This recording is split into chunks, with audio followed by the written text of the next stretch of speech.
இந்த மேற்கூடிய ஜாதகருக்கு இதுவரையில் திருமணம் என்பதாகவே அவர் திருமணமும் பண்ணிக்கொள்ளவில்லை. தாங்கள் கூறிய செவ்வாய் கர்மா இவருக்கு இல்லை. தாங்கள் கூறிய எந்த வேளாமதி 11 11ஆம் வீடியோ இல்லோ லக்னாதிபதியோ லக்ன புள்ளியோ செவ்வாய் கர்மட்டத்தில் இல்லை. இப்படி இருக்கும் பட்சத்தில் இவருக்கு ஏன் இப்படி திருமணம் தள்ளி இவர் திருமணம் செய்து கொள்ளவில்லை?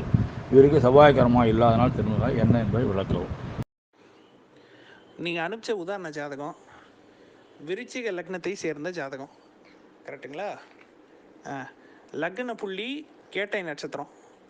சரி, லக்ன புள்ளி கேட்டை நட்சத்திரம். கேட்டை நட்சத்திரம் என்ன கர்மா? சந்திரன் கர்மா. சரி, ஓகே, ரைட்டு. லக்னாதிபதி செவ்வாய் எங்கே இருக்கிறாரு? 11ஆம் வீட்டில் இருக்கிறாரு. நேரடியாக விருச்சிக லக்னம், லக்னாதிபதி செவ்வாயே எங்கே இருக்காரு? 11ஆம் பாவத்தில் இருக்கிறாரு. செவ்வாய் கர்மாவுக்கு என்னென்ன பாவ தொடர்பு சொன்னேன்?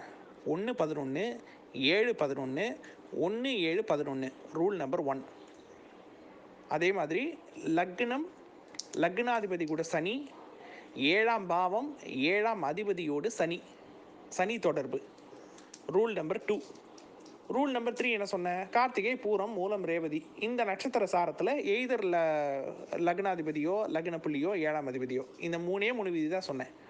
நீங்கள் காமிச்ச உதாரண ஜாதகத்தில் விருச்சிக லக்னம், லக்னாதிபதி செவ்வாய் எங்கே இருக்காரு? 11ஆம் வீட்டில் இருக்கிறாரு. ஸோ 1 11 ரூல் நம்பர் 1 வந்துருச்சா? நம்பர் 1. அடுத்து சனி தொடர்பு கொள்ள வேண்டும் இல்லையா? 1 11 வந்துருச்சுனாலே அப்போவே உங்களுக்கு வந்து செவ்வாயினுடைய செவ்வாயினுடைய கர்ம தொடர்பு பாவ ரீதியாக வந்துருச்சுன்னு அர்த்தம். சரி, ரூல் நம்பர் 1. அடுத்து ரூல் நம்பர் 2, சனி தொடர்பு. சனி வந்து எங்கே இருக்காரு? நீங்கள் அனுப்பிச்ச ஜாதகத்தில் மீனத்தில் இருக்காரு சனி. சனிக்கு என்னென்ன பார்வை உண்டு?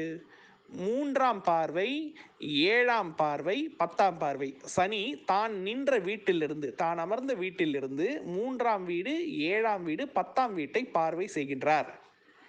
சனி எந்த வீட்டை பார்ப்பார்? மீனத்தில் இருந்துக்கிட்டு ரிஷபத்தை பார்ப்பார்.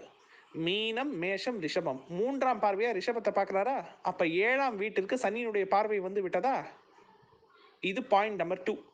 அப்புறமா சனிக்கு 7ஆம் பார்வை உண்டு. சனி 7ஆம் பார்வையாக யாரை பார்க்குறாரு? 11ஆம் பாவத்தில் இருக்கிற செவ்வாயை பார்க்குறாரு. செவ்வாய் லக்னாதிபதி. அப்போ சனியினுடைய பார்வை லக்னாதிபதிக்கு வந்துருச்சு. Point number 3. அப்புறம் சனிக்கு 10ஆம் பார்வை உண்டு. 10ஆம் பார்வையாக சனி யாரை பார்க்குறாரு? தனுசு வீட்டில் இருக்கக்கூடிய சுக்கிரனை பார்க்கிறார். சுக்கிரன் எந்த வீட்டுக்கு அதிபதி? 7ஆம் வீட்டிற்கு அதிபதி.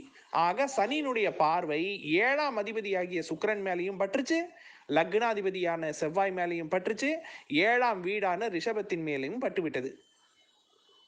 இதுக்கு மேலே என்ன சார் வேணும் தொடர்பு உங்களுக்கு?